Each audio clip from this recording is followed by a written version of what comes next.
Welcome to solverfy. 30.64. So it's possible that the proton might be unstable, but experimental constraints on this have shown that its half-life for this decay has to be greater than 10 to the 33rd years, because if it were any less than that, they would have been able to have detected it by now, basically. And so we want to sort of estimate how long you would have to wait for a proton in your body to decay, the sort of expected sort of average time for that to happen. If you're a 70 kilogram person made out of entirely out of water is the approximation it tells us to use. And then out of the 7 billion people on Earth, about how many of them would have a proton in their body decay over a 70-year lifetime. So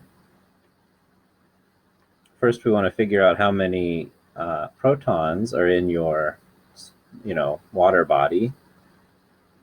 So if we're 70 kilograms of water, 70 times 10 to the third grams. Now water has a mass of 18 grams per mole.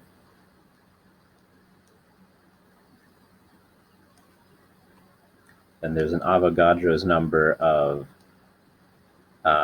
water molecules per mole.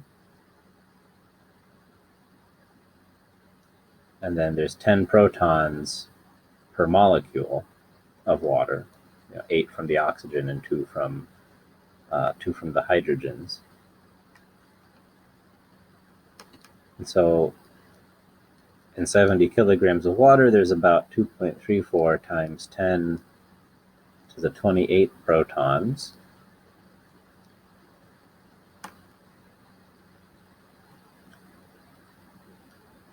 And then we're assuming that the sort of expected waiting time is less than the half-life, so that the decay rate will be constant. And that allows us to do this. So the decay rate is the decay rate, or the number of decays in a certain time is the decay constant times the number of protons in this case.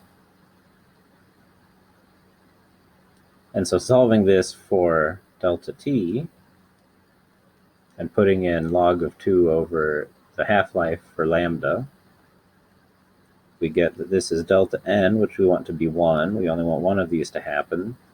It's going to take long enough. Divided by n, which we just found, times the half-life, which is gigantic, divided by the log of 2. And so you get 60,000 years.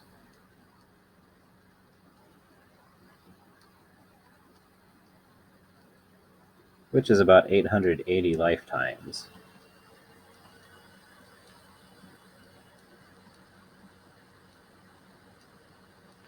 Now, we could interpret that